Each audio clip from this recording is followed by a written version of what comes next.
Let me ask you something real quick.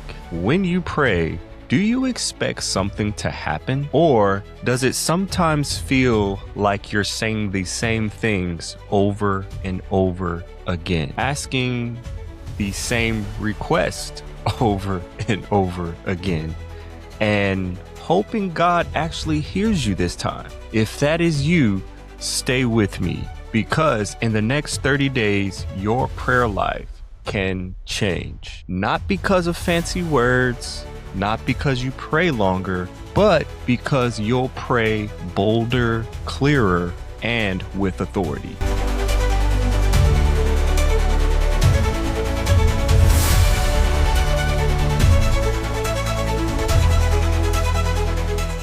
Hey, what's going on? What's going on? What's going on? Welcome to Bold and Delivered Podcast, where we share truth and the gospel in a way that's grounded in the scriptures. Go ahead and throw a like on this video. Go ahead and subscribe if you are new.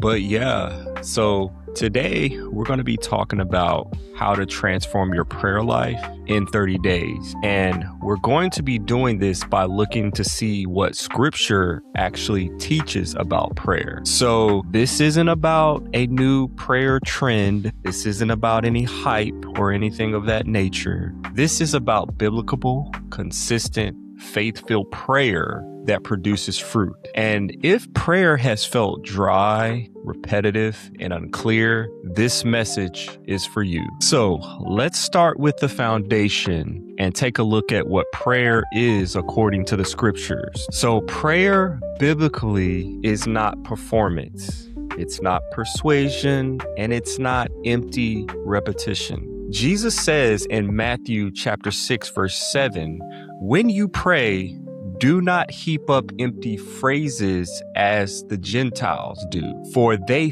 think they will be heard for many words. You see, prayer is relationship. It's communication rooted in trust. Hebrews chapter 4, verse 16, it tells us to approach the throne of grace with confidence, not fear. That means prayer flows from identity, not insecurity. If you do not understand who you are talking to and who you are in Him, prayer will always feel weak. Transformation starts with understanding, not emotion. So, why 30 days, you may ask? You see, habits are formed through repetition. A spiritual discipline grows through consistency. You see, Paul writes in 1 Thessalonians chapter 5, verse 17, pray without ceasing. And that doesn't mean, nonstop talking. It means a life oriented towards God. The goal of these 30 days is not perfect prayer. It's a reoriented prayer life, one that becomes steady, grounded,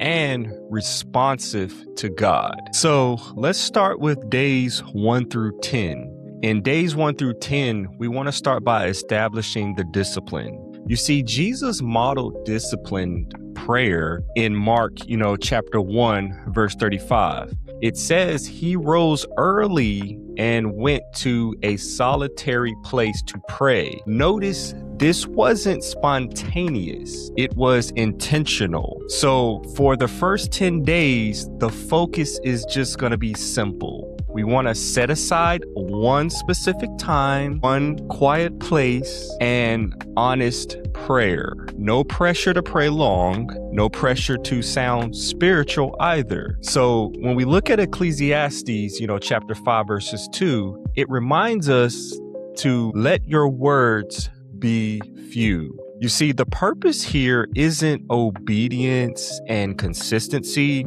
You're training your spirit to actually show up when you pray. Okay, so days 11 through 20, we want to start learning how to listen while we're praying. You see, prayer is not only speaking, it's also listening. Jesus says in John chapter 10, verse 27, my sheep hear my voice.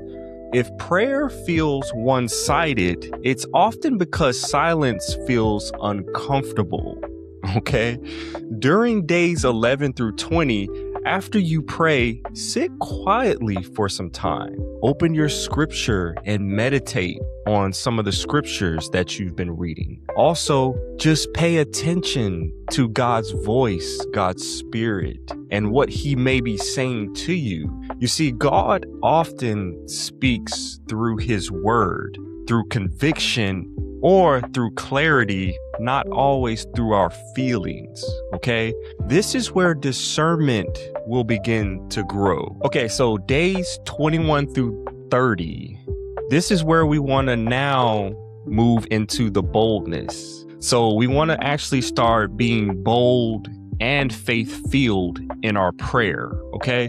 So when we look at James chapter 4, verses 2, what it says is that you do not have because you do not ask. And you see, Jesus teaches in John chapter 14, verse 13, that asking in his name is about alignment with his will, and it's not manipulation, okay? You see, during these final days, we want to be praying specifically, okay? We also want to be praying scripture, and we also want to be praying with expectations as well. You see, bold prayers are not arrogant. They are rooted in trust, okay? And you are not demanding outcomes of these prayers either, okay? You are aligning your request with God's character and his promises. So after 30 days, what will this transformation look like? Okay, so the transformation, it may not look dramatic on the outside, but it will be clear on the inside. You may see things or feel things like you may have greater peace, increased clarity, stronger conviction, and a deeper trust and faith in God. You see, Philippians 4, verses 6 through 7, it tells us prayer guards the heart and the mind. And you see, that is the fruit. So as I close this out, understand this. Prayer is not about getting better at words, okay? It's about becoming more aware of God's presence. If you commit to this 30 days, you won't just pray differently, you'll also begin to live differently as well. If this teaching helped you, let me know in the comments, okay? Subscribe for more biblical truth and depth, and understand we don't bow down to culture over here. This is Bold and Delivered Podcast, where we share truth and the gospel grounded in the scripture. And also understand this: prayer was never meant for the weak. Be blessed. Peace.